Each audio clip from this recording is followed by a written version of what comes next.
지난주 금요일이 우리나라에서는 역사적으로 아주 중대한 일이었습니다. 우리나라가 민주주의의 최후의 보루라고 할 수 있는 그 헌법재판소가 전 세계가 지켜보는 가운데 내란을 일으킨 대통령을 파면한 날이죠. 너무나도 명백한 그런 헌법 파괴와 범죄 행위에 대해서 국론이 분열되고 의견이 나눠졌다고 하는 그 사실 자체가 참 가슴 아픈 일이었습니다. 공정과 상식의 개념이 조금이라도 있는 사람이라면 도저히 용납될 수 없는 그런 상황이었죠.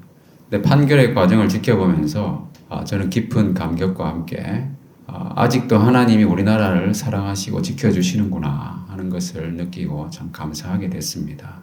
하나님이 이 과정에 개입하셔서 우리나라를 정상적인 국가로 세워주시고 계시다 하는 것을 우리가 확인할 수 있었던 사건이었습니다.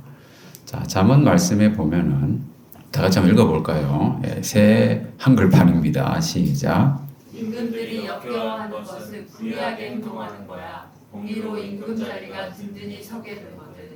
어떻습니까? 새 한글판 잠언으로 보니까 좀 바로 옆에 친구가 이야기하는 것 같은 그런 느낌 들잖아요. 적응이 좀 필요할 것 같습니다.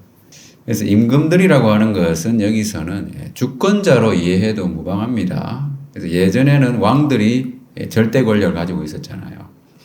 지금은 주권자가 누굽니까? 우리나라는 국민이잖아요. 국민 주권입니다. 그래서 국민이 주권을 제대로 유지하려면은 가장 중요한 것은 공의가 뒷받침되어야 된다는 거예요. 그래서 국민 대다수가 받아들일 수 없는 그런 중대한 불법을 그 역겨운 것이라고 돼 있잖아요. 그죠? 그것을 그대로 둔다면은 이 민주공화국은 유지될 수가 없는 것이다 하는 거죠. 물론 우리나라가 사회 전반에 문제가 많은 건 사실입니다. 그렇죠? 문제가 해결되지 않은 문제도 많고 그 사람 사는 세상은 참 골치 아픈 세상이에요. 한마디로. 그렇지만 어떤 문제든지 간에 헌법이 정한 범위 내에서 해결해야 마땅한 것이고요. 건전한 상식과 그런 합리적인 생각을 가진 그런 사람들이 우세하다면은 우리나라 역사는 앞으로 나아갈 수밖에 없다 하는 겁니다. 그래서 우리가 주권자라고 하는 것을 절대 잊어서는 안 되는 거예요. 그와 같은 사태가 벌어졌던 이유가 뭡니까? 주권자를 혼동한 거잖아요. 그죠? 그 사람을 왕으로 생각한 거예요. 그 사람을 지지하는 사람들은. 그리고 그 본인 자체도 왕이 되려고 했었고요. 아주 위험한 시도였다고 하는 겁니다. 자, 역사를 거스르는 것은 있을 수 없는 일입니다. 그죠? 있었어도 안 되는 일이죠.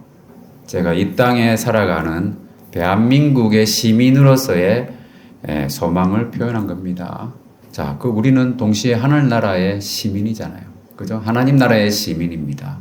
마찬가지예요. 그 원리는 비슷한 겁니다. 자, 하나님 나라에 대해서는 우리는 더 확실한 소망이 있죠. 우리가 대한민국 국민으로서 역사가 앞으로 나아가는 데 있어서 건전한 상식과 합리적인 지성을 가진 사람들이 우세해야 된다고 얘기했잖아요. 하나님 나라에 대해서는 그런 걸 걱정할 필요가 없다는 겁니다. 왜 그렇습니까? 하나님 나라의 일은 하나님이 하시는 일이기 때문에 누구도 거스를 수 없는 거죠. 하나님은 의롭고 거룩하신 분이잖아요. 그죠? 공의가 뒷받침되는 절대 주권의 하나님이십니다. 그러니까 우리는 그런 것을 걱정할 필요가 없는 거예요. 그래서 우리는 더 확실한 소망을 우리는 하나님 나라에 대해서는 가질 수가 있다는 겁니다. 하나님 나라는 완전한 나라이기 때문에 또 영원한 나라이기 때문에 우리는 하나님 나라를 바라보고 기뻐하고 즐거워할 수 있다는 겁니다. 자, 오늘 본문의 말씀과 연관해가지고 누가복음의 구조를 다시 보면요. 오늘 본문부터가 드디어 예루살렘으로 들어가시는 장면부터 나오잖아요. 그래서 예루살렘에서의 사역입니다. 그래서 가장 짧지만 가장 중요한 마지막 한 주간의 사역이라고 볼 수 있습니다. 그래서 주님께서 예루살렘에 입성하시는 장면이 나오는데요. 35절부터 이렇게 보면은 예수님께서 예루살렘으로 가시는데 이동 수단이 뭐였습니까? 지금까지는 그 당시에 뭐 특별히 뭐 차도 없었고 수레 같은 거 있었을 수도 있는데 주님께서는 가난하셨잖아요, 그죠? 제자들도 다 가난한 사람들이었고 대부분 주로 걸어가셨다는 거예요. 그런데 갑자기 나귀를 타기 시작하셨어요. 근데 그 나귀가 어디서 생겼냐 하는 거죠. 그 아직 아무도 타보지 않은 어린 나귀라고 그랬잖아요. 어디서 생겼는가? 바로 뜬금없이 생겼다. 이렇게 볼 수 있잖아요. 그렇죠? 그렇지만 이것은 그게 아니다. 하나님 나라를 위해서, 하나님의 일을 위해서 거룩하게 예비된 낙이었어요. 우리가 보시면 알겠지만은 아직 아무도 타보지 않은 어린 낙이었잖아요. 우리가 주목해야 될 것은 뭐냐면 이 사건은 단순히 우연히 생긴 일이 아니고요. 하나님의 말씀이 성취된 사건이었다 하는 겁니다. 그 구약이 어디 나옵니까? 스가랴 말씀에 나옵니다. 다 같이 읽어보겠습니다. 시작. 크게 기뻐하라 딸 시온아, 소리 질러라 딸 예루살렘아, 보라 너의 임금이 너에게로 오실 것이다. 그는 공의로 부리시고 구원받아 승리하신 분이시다. 그는 겸손하여 나귀를 타신다. 수나귀 곧 새끼 나귀를 타신다. 메시아에 관한 예언의 말씀입니다. 여기 나오는 예언의 말씀들을 보면은 메시아는, 하나님이 보내실 메시아는 왕인데 겸손한 왕이라고 했어요. 그래서 나귀를 타고 예루살렘으로 들어가시는 그 장면을 스가랴 선지자가 예언을 하고 있습니다. 근데 예수님은 교통수단이 없잖아요. 그죠? 다른 교통수단이 없는 겁니다. 근데 갑자기 나귀가 생겼잖아요. 이거 어떻게 생겼는가? 이것도 참 미리 하나님이 예비하셨지만은 예수님께서 갑자기 제자 2명에게 임무를 주셔가지고 그죠? 말씀을, 이 스가랴의 말씀을 이루도록 하신 거죠.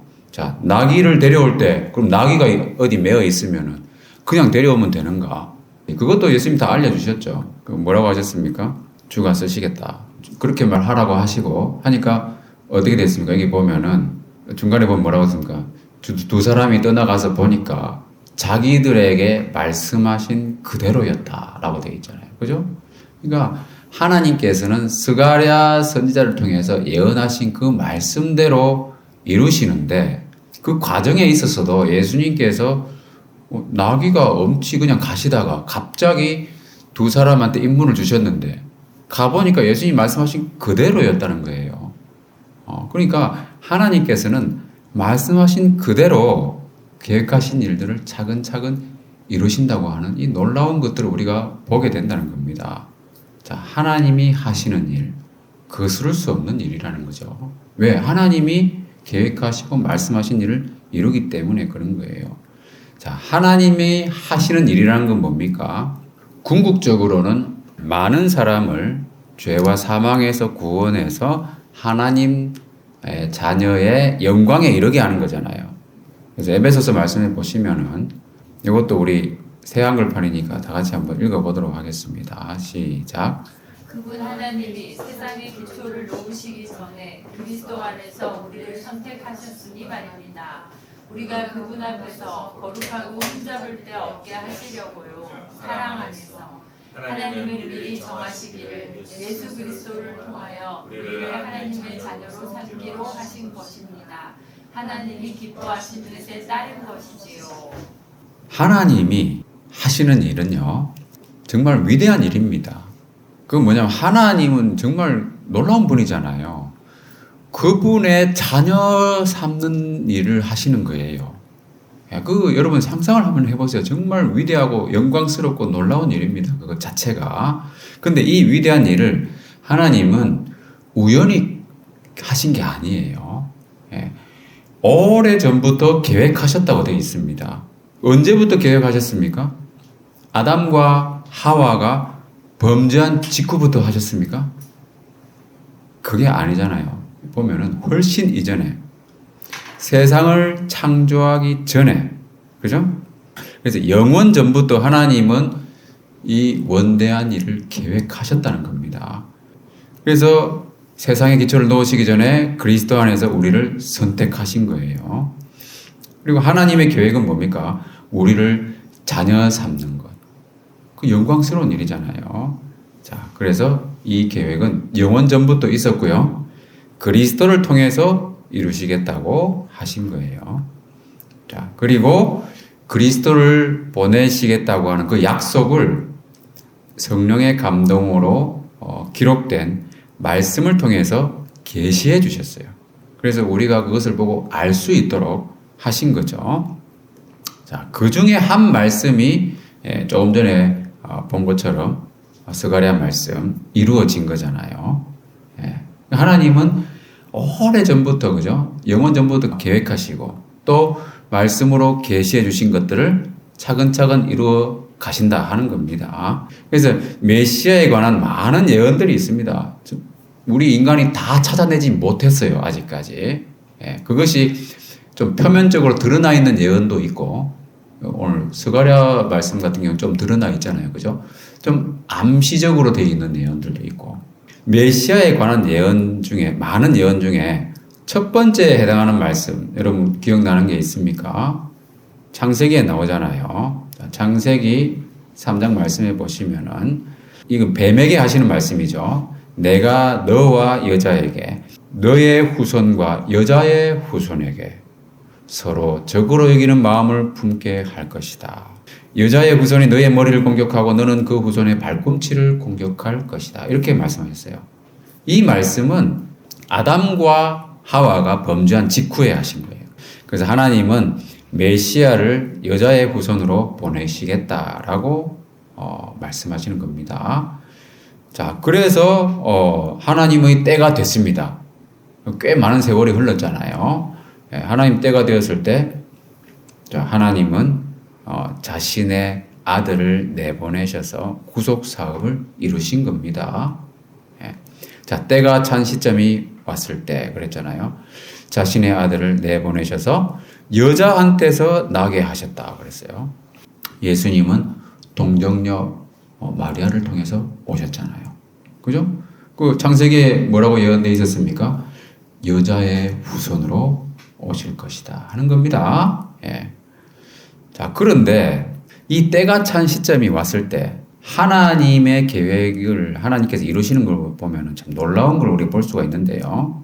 자, 주목할 만한 또 한 가지 말씀이 뭐냐 하면 미가서 말씀이에요. 자, 여기 보면은 이것도 표면적으로 아주 드러나 있는 말씀이잖아요. 예언이잖아요. 뭡니까? 예수님이 태어나실 장소에 대한 말씀입니다. 그죠? 여기 보면 예수님 어디서 오신다고 되어 있습니까? 베들레헴에서 탄생할 것이라는 이 말씀을 하고 있습니다.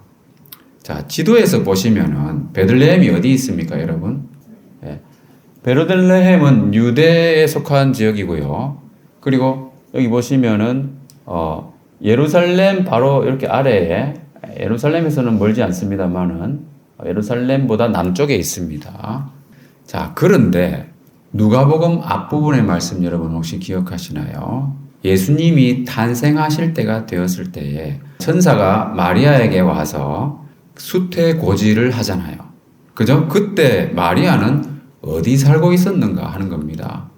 여기 보면은 천사 가브리엘이 어디로 갔습니까? 나사렛이었다 그랬잖아요. 그죠? 갈릴레아의 도시 갈릴리 나사렛입니다. 그래서 나사렛에 마리아가 살고 있었기 때문에 천사는 나사렛으로 갔어요. 그죠?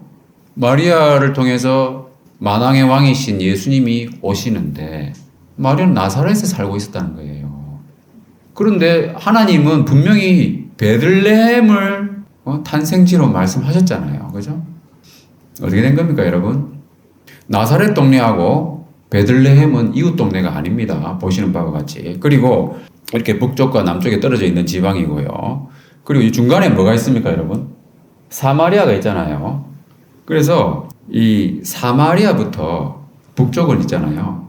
유대인들은 이방으로 취급했어요. 그러니까 왕래가 잘 없어요. 왕래가 어려운 그런 지역이었습니다. 그리고 실제로 예수님도 나사렛 사람으로 불리어지셨잖아요. 그죠? 베들레헴에서는 살지 않으셨어요. 나사렛 사람으로 불렸다는 말은 나사렛 토박이였습니다. 예수님은. 그렇게 사셨어요. 그런데 조금 전에 본 말씀처럼 주님께서는 베들레헴에서 태어나셔야 되는데, 그죠? 그 당시에 태어날 당시 마리아는 나사렛에 살고 있었잖아요. 그 어떻게 된 겁니까, 여러분? 하나님 왜 이렇게 예언하셨는가? 그죠? 그러면 하나님이 어떻게 이 말씀을 이루셨는가를 봐야 되잖아요. 무슨 일이 있었습니까? 누가복음 2장 말씀에 보면은 내용이 길기 때문에 읽지는 않고요. 대부분 여러분들이 아시는 내용이에요. 요약해서 말씀을 드리면은 하나님께서는 그 즈음에, 여기 보면 그 즈음에 나오잖아요. 그죠? 자, 그 즈음에 하나님께서는 로마 황제가 인구조사를 하게 하셨다는 겁니다. 그래서 요셉과 마리아가 베들레헴으로 여행할 수밖에 없었어요. 왜냐하면 요셉의 고향이 뭡니까? 다윗의 도시. 그죠? 베들레헴이잖아요. 그러니까 요셉이 다윗 집안의 사람으로 다윗의 후손이었기 때문에 베들레헴으로 가서 인구조사에 그 호적 등록을 했어야 된다는 겁니다. 예전에는 그런 시스템이었나 봐요. 그죠? 수작업으로 다 하는 거 온라인이라는 게 없잖아요. 그죠? 그렇기 때문에 여행을 할 수밖에 없었어요. 근데 마침 그때 마리아가 그 잠깐 여행하는 도중에 예수님을 낳았다는 겁니다. 그죠? 그러니까 예수님 잉태는 나사렛에서 하셨겠죠. 그 잠깐 그 여행을 하면서 임신한 몸으로 이제 마리아가 왔다가 예수님을 낳으신 거예요. 자, 여러분 놀랍지 않습니까? 그리고 다시 나사렛으로 돌아갔어요. 그죠? 그 나사렛에 계속 살으셨잖아요. 하나님은요, 우리가 도저히 생각할 수 없는 방법으로 말씀을 이루시는 거예요.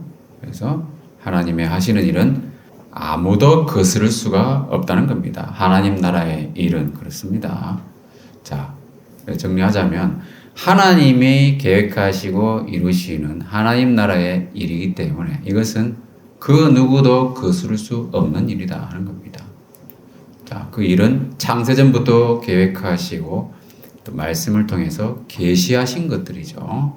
그리고 이것을 이루시기 위해서 하나님께서는 모든 상황과 여건을 초월해서 이루신다고 하는 겁니다.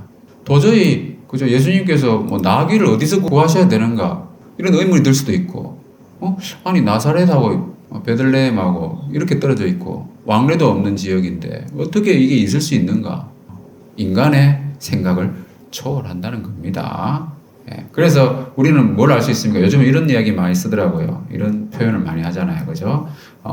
인간을 구원하시는데 진심이신 하나님이다. 하나님은 정말 약속하신 것을 우리가 생각할 수 없는 방법으로, 그죠? 반드시 이루신다고 하는 것을 우리가 알 수 있습니다. 자, 두 번째로 우리가 좀 살펴볼 것은요. 아무도 방해할 수 없는 또 가장 확실한 활동이 있습니다. 자, 오늘 본문의 말씀에 보면은 예수님께서 오셨을 때 사람들이 하나님을 찬양하기 시작했어요. 그죠? 이 찬양하는 것들을 보면서 그 시기심이 가득 찬 사람들이 있었잖아요. 그래서 바리새파 사람 몇 명이 예수님께 말씀드렸죠. 이 제자들 좀 꾸짖어 주세요. 그랬더니 예수님 뭐라고 하셨어요? 당신들에게 말하고 이 사람들이 조용히 있으면 돌들이 소리칠 것이요.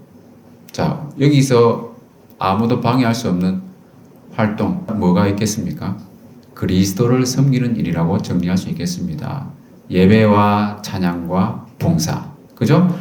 여기서 사람들이 주님을 찬양하고 있는 것. 이 당시에 사람들은 물론 예수님을 잘못 알고 있는 사람들이 대부분이었어요. 정치적인 메시아로 많이 여겼습니다. 그럼에도 불구하고 주님을 찬양하고 있는 그것을 막을 수 없다는 겁니다. 그래서 예배, 참된 예배와 찬양과 봉사에 대해서 아무도 방해할 수 없는 확실한 활동이다. 이렇게 볼 수 있고요. 그리고 봉사에 대해서 좀 더 이야기하자면은 여기 보면 예수님께서 두 사람을 보내셔가지고 일을 시켰습니다. 이 두 사람이 가서 나귀를 데려와야 되잖아요. 이 사람도 방해받지 않고 그 일을 했다는 거 아닙니까? 그죠? 그리고 방해할 만한 사람들이 있었어요. 나귀의 주인들. 방해할 만도 한데 이 사람들이 뭐라고 했냐 하면은 주가 쓰시겠다 이렇게 말씀하시니까 이 나귀의 주인이 정신이 번쩍 들었겠죠. 이 나귀의 주인은 내가 아니지. 누굽니까? 만왕의 왕이신 예수님이 나귀의 주인이라는 거예요. 그러니까 이 나귀의 주인도 결국은 이 봉사에 참여한 거죠. 방해받을 수 없는 거예요. 그죠? 그래서 우리가 알 수 있는 것은 뭐냐면 주님께서는 온 세상의 모든 것들을 자원으로 활용하신다는 겁니다. 왜? 하나님이 실제로 주인이니까. 그래서 우리가 주님을 섬기는 삶을 살기 위해서는 가장 중요한 것이 뭐냐 하면은 주님께서 진실로 만유의 주님이시다 하는 그 예수님의 주재권을 인정해야 된다고 하는 겁니다. 그럴 때 우리가 예배와 찬양과 봉사를 하더라도 방해받지 않는 거예요. 주님이 쓰시겠다고 하면 나의 모든 것을 그냥 드리는 거예요. 왜냐하면 이게 내게 아니잖아요. 하나님 나에게 맡기신 것일 뿐인 거예요. 그것을 우리가 알아야 됩니다. 시간과 물질과 자기의 재능과 자기에 속한 모든 것들이 있잖아요. 그 누가 주신 겁니까? 하나님이 주신 것이다. 그것을 알 때 우리는 주님을 섬기는 삶을 제대로 살 수가 있는 거예요. 만유의 주님이신 예수님의 주재권을 우리가 인정해야 된다 하는 겁니다. 자, 그리고 또 방해받지 않는 것이 있죠. 뭐가 있습니까? 보면은 대제사장들과 율법학자들이 예수님을 없애버리려고 방법을 찾고 있었다고 그랬잖아요. 그런데 도대체 어떻게 해야 될지, 무엇을 해야 될지 답을 찾아내지 못했습니다. 자, 왜 그렇습니까? 예수님은 성전에서 가르치고 계셨고 백성들은 말씀을 듣고 있었잖아요. 그죠? 예수님은 말씀을 전하고 계셨고 백성은 말씀을 듣고 있었습니다. 예수님도 백성들도 방해받지 않았어요. 그죠? 자, 그럼 우리가 뭘 할 수 있습니까? 하나님의 말씀을 듣고 전하는 일은 방해받을 수 없다 하는 겁니다. 방해받을 수 없는 가장 확실한 활동이다 라고 볼 수 있습니다. 말씀 중심의 생활을 해야 된다고 하는 겁니다. 그래서 자, 우리가 이 세상을 살아가는 참 어수선한 세상이잖아요. 그죠? 마귀가 진리와 거짓을 뒤섞어 가지고 혼란스럽게 만드는 그래서 사회 갈등을 조장하는 그런 어수선한 세상이에요. 이럴 때일수록 우리는 어떻게 되냐면 말씀으로 돌아가야 되는 거예요. 말씀 중심의 생활을 해야 됩니다. 말씀을 듣고 읽고 묵상하면서 그저 말씀의 영적 자양분을 섭취하는 데 힘써야 되고 또 말씀을 전하는 데 깨어 있어야 된다는 거예요. 그러면 이 사탄도 어찌할 수가 없다는 겁니다. 방해할 수 없다는 거예요.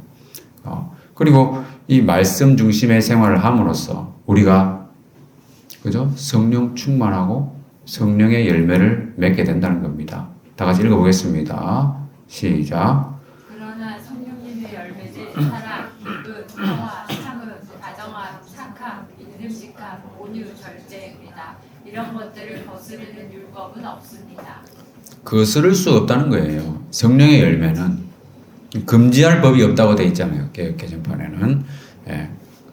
거스를 수 없는 거다. 없다는 것. 방해할 수 없는 성령의 열매를 누가 방해합니까? 그죠? 말씀 중심의 생활로 우리가 성령의 열매를 맺는 그 삶은 그러한 생활은 결코 방해받을 수 없는 확실한 활동이다 하는 겁니다.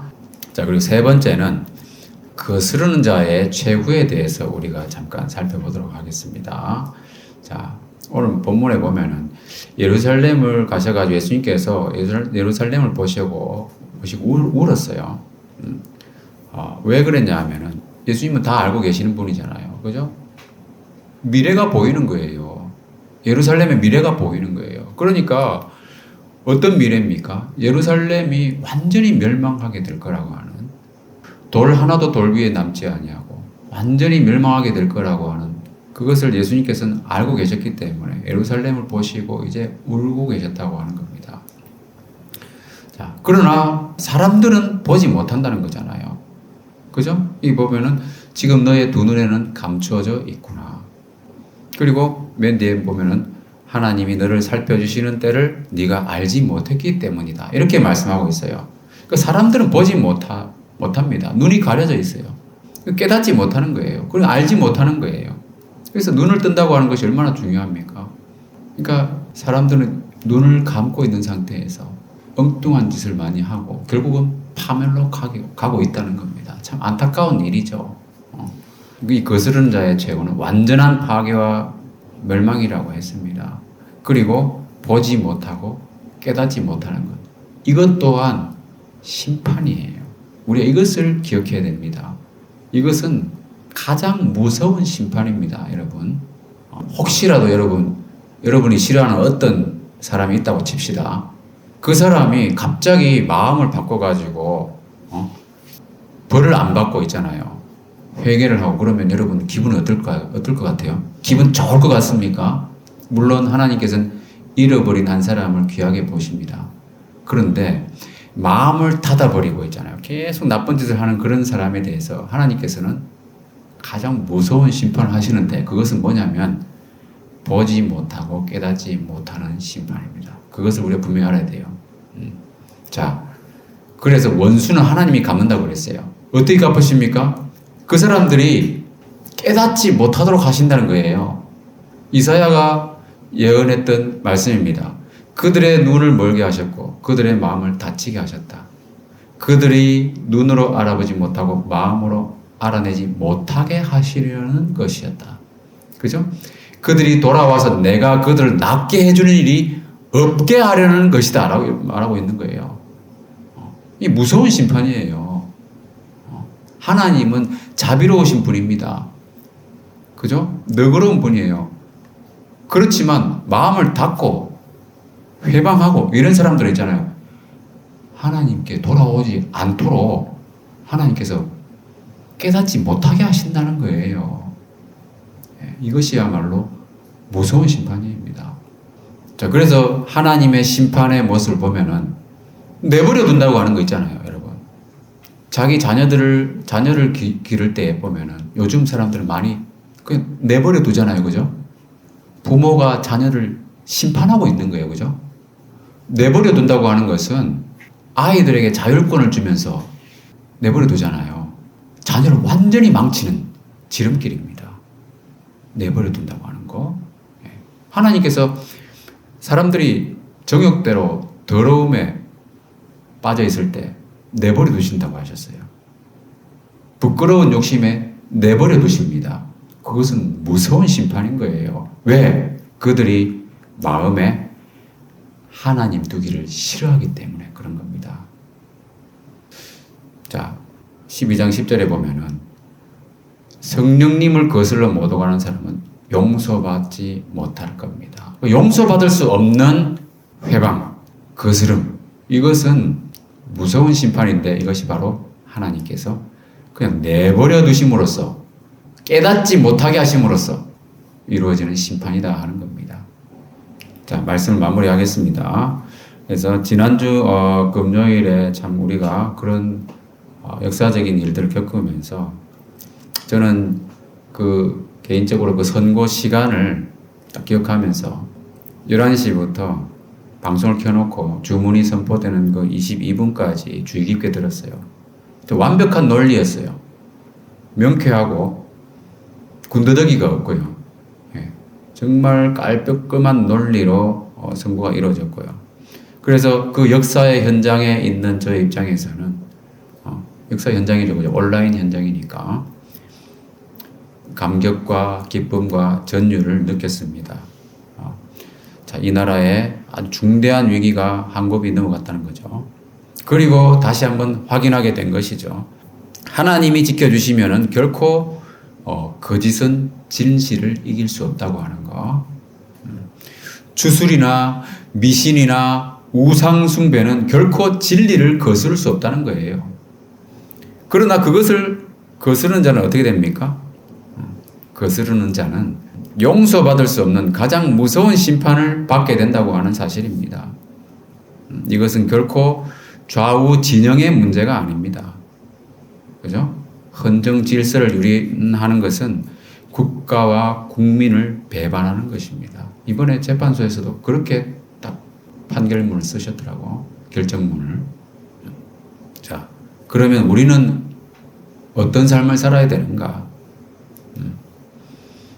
아무도 방해할 수 없는 가장 확실한 활동에 집중해야 된다는 겁니다. 만유의 주님이신 예수님의 주재권을 인정하고 주님을 섬기는 생활을 해야 됩니다. 말씀 중심의 생활을 해야 된다는 거예요. 그러면서 성령의 열매들을 풍성히 맺으면서 감사가 넘치는 생활을 하는 겁니다. 그죠? 이것이야말로 아무도 방해할 수 없는 가장 확실한 활동이다. 자, 아무도 방해할 수 없다는 말은 뭡니까? 다른 말로 하면은 완전한 자유를 누리는 거잖아요. 그죠? 아무 방해를 안 받으니까. 그래서 완전한 자유를 누리는 비결은 뭡니까? 성령의 열매를 풍성히 맺고 감사가 넘치는 생활하는 거예요. 그래서 이 설교를 들으시는 모든 분들이 그러한 삶을 통해서 진리 안에서 완전한 자유를 누리시기를 주님의 이름으로 축원합니다.